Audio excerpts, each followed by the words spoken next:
இன்றைய ஆன்மீகத் தேடலில் நாம் காணப்போகும் தலைப்பு நம் வாழ்வின் ஆணிவேரான குலதெய்வ வழிபாடு.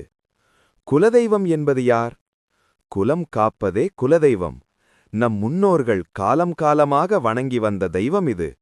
ஒரு குடும்பத்தின் வம்சாவழியை, இரத்த உறவுகளை காக்கும் கவசமாக விளங்குவது குலதெய்வம் மட்டுமே.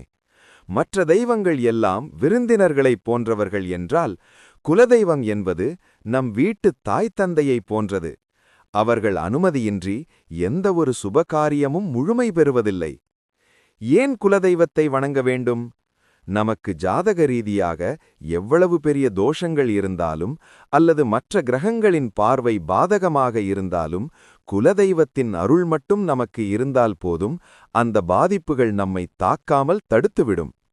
எந்த ஒரு காரியத்தை தொடங்குவதற்கு முன்னும் குலதெய்வத்தை நினைத்து வேண்டினால் அந்த காரியம் தடையின்றி நடக்கும் என்பது ஐதீகம். வழிபடும் முறை: குலதெய்வக் கோவிலுக்கு குறைந்தது ஆண்டிற்கு ஒரு முறையாவது குடும்பத்தோடு சென்று வர வேண்டும். அங்கு தரப்படும் தீர்த்தமும் பிரசாதமும் நம் வம்சத்திற்கு பெரும் பாதுகாப்பை தரும்.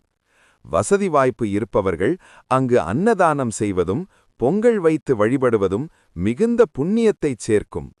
ஒருவேளை உங்கள் குலதெய்வம் எது என்று தெரியவில்லை என்றால், உங்கள் முன்னோர்கள் வாழ்ந்த ஊரிலுள்ள பெரியவர்களிடம் கேட்டோ அல்லது ஆன்மீக பெரியவர்களின் ஆலோசனையை பெற்றோ அதை கண்டறிந்து வழிபடத் தொடங்குங்கள்.